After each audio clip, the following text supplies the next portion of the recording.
Salut les amis, c'est Jojol. Aujourd'hui, je vous propose une vidéo de comparaison entre un faux Galaxy S10 Plus et un vrai Galaxy S10 Plus. Je vous rappelle encore une fois que le but de ce genre de vidéo, c'est pas du tout de promouvoir et d'inciter les gens à acheter des faux produits. Mais voilà, c'est plutôt un message de prévention à chaque fois pour vous rappeler de faire très attention lorsque vous achetez en ligne sur Internet, notamment sur les sites de petites annonces, parce que malheureusement, il y a beaucoup de contrefaçons, que ce soit pour les iPhones et surtout pour les smartphones de chez Samsung. Ici, nous avons un Galaxy S10 Plus qui a coûté 1000 € et là, un faux Galaxy S10 Plus qui a coûté 95 €, ce qui est rien du tout, même pour un smartphone, c'est vraiment pas grand chose. J'ai hâte de voir justement pour le prix qu'est-ce qu'on a de beau à l'intérieur. Alors là déjà, très gros changement, c'est en ce qui concerne le packaging qui est complètement différent. Là sur le fond, on reprend le même packaging par rapport aux anciens appareils. C'est vrai qu'en ce qui concerne le design de la boîte, depuis le Galaxy S7, en fait, il n'y a jamais trop de changements. Donc du coup, les personnes qui ont fait cette contrefaçon s'est dit,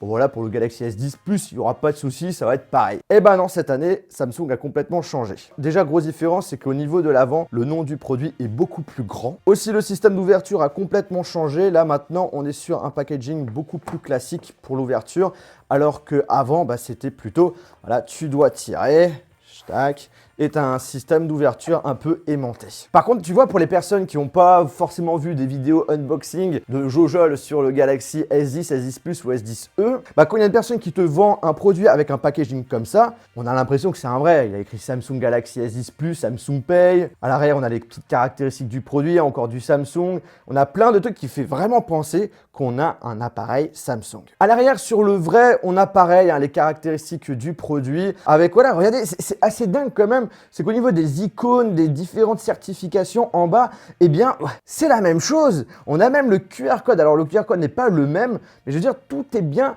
disposé comme sur le vrai. Après, en ce qui concerne les caractéristiques, voilà, la taille de police est beaucoup plus petite que sur le faux. J'en suis sûr que si vous aviez jamais fait de renseignements sur comment était la vraie boîte du Galaxy S10 Plus, si je vous aurais demandé quel est le vrai, quel est le faux, ça aurait été vraiment vachement difficile de faire la différence. Alors au niveau des caractéristiques, qu'est-ce qu'ils nous disent de beau entre le vrai et le faux? Voilà, écran Quad HD+, AMOLED, pareil que sur le vrai. Par contre, là, non, je suis désolé, mais sur le S10 Plus, il n'y a pas de double objectif. Il en a 3. Donc déjà là, c'est assez bizarre. Pour la caméra frontale, 8 mégapixels pour le faux. Alors que sur le vrai, déjà, on en a deux. Un de 10 mégapixels et un de 8 mégapixels. Après, il a stéréo by AKG, IP68, iris scanner, 128 Go en mémoire interne, 6 Go de RAM, la recharge sans fil, des écouteurs AKG. Alors déjà, ce qu'il faut savoir, c'est que, d'après les informations, c'est un petit peu pareil que sur le vrai. Sauf que l'iris scanner, on ne l'a plus, en fait, sur le Galaxy S10 Plus. Je pense qu'ils ne se sont pas vraiment foulés au niveau des caractéristiques. Ils ont dû complètement reprendre ceux des faux Galaxy S9 Plus. Voyons la tête du téléphone. Ça, c'est vraiment ce qui est le plus intriguant. Alors, quand on ouvre la vraie boîte, bim, de base, en fait, on a direct le téléphone qui est ici. Voilà. Coucou. Aussi, au fond de la boîte, bim, tu tires la languette. Et en fait, à l'intérieur, on a tout simplement la petite épingle pour enlever le tiroir dans le SIM et la partie guide de prise en main. Pour le faux, regardez-moi ça, Samsung. Mais c'est abusé. Le système d'ouverture est un petit peu différent. C'est comme pour les vieux. Et le téléphone, il est là-dedans. Alors, ça, je vous le dis direct. Dès qu'on ouvre la boîte et que vous avez un téléphone haut de gamme dans un petit sac à bulles, je peux vous le dire direct que c'est pas un vrai. Oh là là, qu'est-ce que c'est moche. Regardez-moi ça, on a un sticker Galaxy S10 Plus à l'avant qui est complètement pété. Oh, c'est moche. À l'arrière, nous avons... Ah mais c'est trop bizarre. Sur la boîte, on nous dit qu'il y a 2 objectifs, alors qu'en réalité, il y en a 3 qui sont dessus. Donc déjà, il y a une grosse contradiction entre le produit et le packaging. À l'arrière, on a ce vilain logo flamme et le logo Jeux Olympiques qui est en fait là pour cacher en réalité le nom du produit tout simplement. Donc l'appareil en main, voilà, tu sens qu'il est quand même assez lourd par rapport au vrai, ouais, largement. Au niveau de la hauteur, c'est un petit peu pareil. L'épaisseur, waouh, sur le faux, il est complètement épais. Les barres d'antenne, c'est pareil. Prise mini jack, port USB type C, haut-parleur. Bon, pour la prise mini jack, c'est pas vraiment la même position, mais pour le reste, c'est carrément la même chose. Sur les côtés à gauche, on a les boutons volume ainsi que le bouton Bixby à la fois sur le vrai et sur le faux. Par contre, on n'a pas de barre d'antenne sur le côté gauche. En haut, on a le tiroir nano SIM. Bah là, c'est pareil sur le faux. Et à droite, nous avons le bouton Power et également le cas sur le faux. Cependant, sur le faux, le positionnement est bien plus bas. Mais je ne comprends toujours pas comment ça se fait qu'ils mettent ça, en fait. C'est un truc qui colle sur le bouton Power qui est complètement dégueulasse. Voilà, maintenant j'ai un téléphone tout dégueulasse. À l'arrière, on remarque déjà que sur le vrai, voilà, le Galaxy S10 Plus n'est pas écrit dessus. Après, les certifications et tout, c'est un peu quand même ressemblant. Au niveau de l'appareil photo, voilà, on ressent qu'il y a quand même une différence entre les deux. Mais si on n'a pas un vrai Galaxy S10 Plus, ça reste quand même difficile de faire une différence. On a même le capteur cardiaque qui a été faké. Là par contre, tu vois, ce qui est assez flagrant, c'est quand même le flash qui est beaucoup plus gros sur le vrai, alors que sur le faux, c'est beaucoup plus petit. Au niveau de la couleur, on avait le choix entre 3 couleurs, noir, blanc et bleu. Et ce qu'il faut savoir, c'est que, voilà, il y a quand même une sacrée différence entre le noir véritable et le noir faké. Là, justement, le noir faké, c'est un noir qui est assez bien profond, alors que sur le vrai, c'est un noir qui est plus bleuté, qui est un petit peu plus clair. Bon, je vous propose qu'on les mette de côté. On va les allumer juste après. Là, ce qui nous intéresse, c'est au niveau des accessoires, comment c'est faké sur le faux. Alors déjà, on a un petit socle en plastique à enlever. Alors là, tranquille, hein, t'as la petite épingle pour enlever le tiroir nano SIM qui est comme ça en plan et qui ressemble vachement quand même au vrai. Regardez-moi ça là, il n'y a pas vraiment de différence. Hein. Voilà, là c'est... Regardez-moi ça. Ça, c'est la pochette avec justement la partie notice prise en main. Et ben là, c'est sur le faux. Voilà, Quick Start Guide, c'est tout. Alors que sur le vrai, on a un peu plus de langue, du coup, c'est pour ça que c'est un petit peu plus imposant. C'est quand même assez ouf. Regardez-moi sur la première page, on a la petite flèche, on a le guide de prise en main qui est en majuscule, on a Samsung qui est intégré dessus, on a un QR code. Ben, c'est pareil sur le faux. Ah là, par contre, non, on nous file une coque de protection. J'ai envie de vous dire, pour 95 €, on t'en file une coque en silicone transparente. Alors certes, hein, c'est pas avec ça que tu vas bien protéger ton téléphone, mais voilà, on t'offre quand même une coque, donc c'est plutôt cool. Par la suite, on a un chargeur secteur USB de couleur noire avec Samsung qui est écrit dessus et qui ressemble vachement quand même au vrai.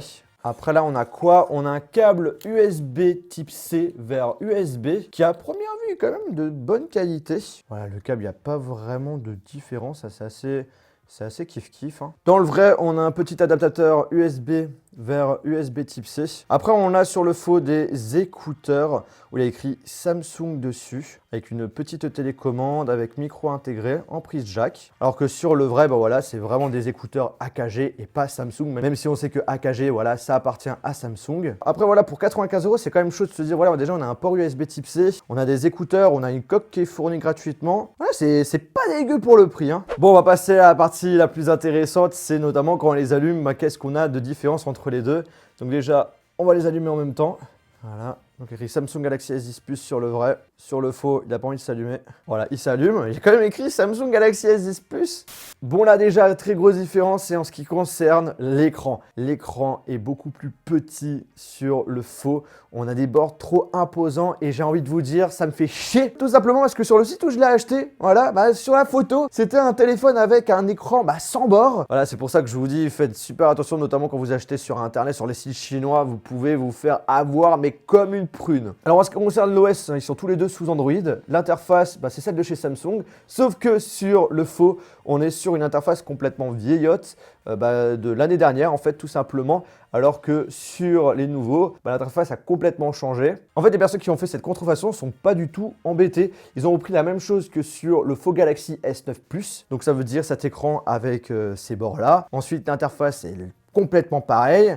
Et à l'arrière, c'est le seul changement, c'est là où ils ont un petit peu plus bossé, tu vois. C'est au niveau de l'appareil photo qui est quand même vachement ressemblant. Alors il y a un truc que j'ai envie de voir, c'est l'histoire du capteur d'empreinte digitale, parce que du coup, on n'en a plus à l'arrière. Et à première vue, il y en aurait un sous l'écran, ce qui serait assez dingue. Donc ce que je vous propose, c'est qu'on va voir si ça marche vraiment. On peut déverrouiller avec le visage. Parce qu'il paraît, il y a un capteur d'iris, mais je te parie, voilà, que c'est du fake. En fait, ce qu'il faut savoir, c'est que tout ce qui est indiqué sur le téléphone, même les caractéristiques, c'est complètement fake. Là, ils avaient indiqué qu'il avait 128 Go en mémoire interne. En réalité, il n'y en a que 8. La RAM, on nous dit qu'il y en a 6. En réalité, il n'y en a qu'un. L'appareil photo aussi, il te dit c'est du 12 mégapixels, alors qu'en réalité, c'est même plus du 3. Tout est faux, tout est faux, de A à Z. Il y a même peut-être moyen que le Play Store, pour pouvoir télécharger des applications, soit du fake, pour après vous piquer vos informations, etc. etc. Donc franchement, ce genre de produit, c'est les derniers trucs à acheter. S'ils ont vraiment mis un capteur d'empreinte digitale sous l'écran pour 95 €, c'est quand même assez chaud. Donc là, du coup, on met son doigt ici. Quoi? Ça a l'air de marcher. Attends, ça doit être faux, ça doit être faux. Je vais mettre un autre doigt. C'est quoi cette sécurité de merde? Bon, en tout cas, voilà, il y a une fonctionnalité qui ressemble, mais voilà, c'est du fake. Encore une fois, quelque chose qui m'intrigue. Est-ce qu'on a la recharge sans fil dessus? Alors, sur le vrai, hop là, tac, ça charge. On a la recharge sans fil qui fonctionne sans aucun souci. Sur le faux, attention.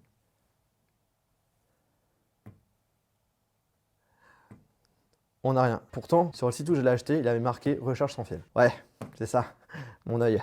Bon, on revient sur l'interface du faux, mais ça sert à rien que je rentre dans toutes les applications à la fois sur le vrai et sur le faux, parce que du coup, on reste sur l'ancienne interface de chez Samsung. Je swipe vers le haut, bim, j'ai mes applications. Voilà, c'est un petit peu le même style. En laissant appuyer sur l'écran, bim, on a un petit peu la même présentation avec la possibilité d'installer, voilà, des widgets. Le petit bouton Bixby, si j'appuie dessus, ça donne quelque chose. Ouais, Hello Bixby, abusé. On a également le petit tiroir ici, tac, qui vous permet d'installer différentes pages, notamment de raccourcis, d'ouverture d'applications ou encore de différentes fonctionnalités. C'est voilà, un petit peu pareil que sur le vrai. Quand je rentre dans une application, que je la quitte, tac, le multitâche, c'est complètement vieillot. Hein. Aujourd'hui, maintenant, c'est plus le cas, hein, c'est complètement différent. Est-ce qu'on peut utiliser plusieurs applications en même temps à première vue? Non. Là, ce qui m'intrigue, c'est de savoir justement, hop là, c'est si on a justement un véritable triple objectif. C'est vraiment bizarre parce que là, franchement, niveau possibilité, il y a vraiment pas grand-chose puisque par exemple, si j'ai envie de faire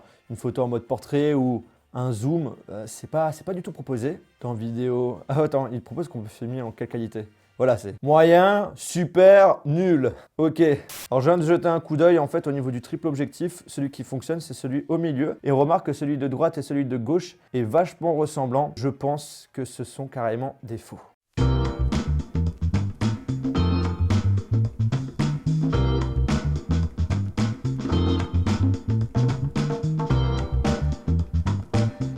Alors là, on va tester la caméra frontale au niveau de la vidéo.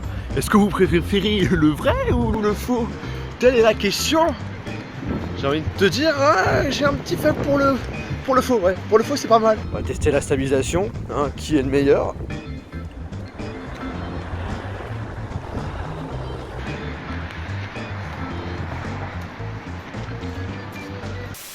Il y a un truc qui m'intrigue, j'aimerais bien savoir si le capteur cardiaque fonctionne. Ça s'allume en fait. Ça marche pas du tout! Ah si. Pour là, on va refaire le test, mais je vais pas mettre le doigt dessus. Juste pour voir si c'est pas aléatoire le truc. Franchement, il n'y a pas plus fiable. Bon les amis, cette vidéo touche à sa fin. J'espère vraiment que ça vous a fait plaisir. Si c'est le cas, je vous invite à lâcher un gros pouce bleu. Moi de mon côté, encore une fois, bien surpris par rapport notamment au packaging du téléphone qui ressemble vachement à un packaging Samsung. Par exemple, le gros conseil que je peux vous donner, si vous avez l'intention d'acheter le produit sur des sites de petites annonces, c'est que vous avez la possibilité de voir l'appareil en vrai. Et si la boîte est sous blister, c'est de demander notamment de l'ouvrir pour voir si c'est un vrai. Parce qu'on peut avoir un packaging vachement ressemblant et avoir quelque chose de complètement faké à l'intérieur. Tiens, il y a aussi quelque chose qui m'intéresse. Est-ce que vous êtes déjà tombé sur une annonce où ils vendaient justement des faux produits tech? N'hésitez pas à donner justement toutes ces informations dans la description. Sur ce, n'oubliez pas de vous abonner à la chaîne YouTube si ce n'est toujours pas fait et d'appuyer sur le bouton cloche. Et sur ce, on se retrouve dans une prochaine vidéo. Salut! Sur le site où je l'ai acheté, il avait marqué recharge sans fil. Ouais, c'est ça, mon œil. C'est quoi cette sécurité de merde? Voilà, maintenant j'ai un téléphone tout dégueulasse.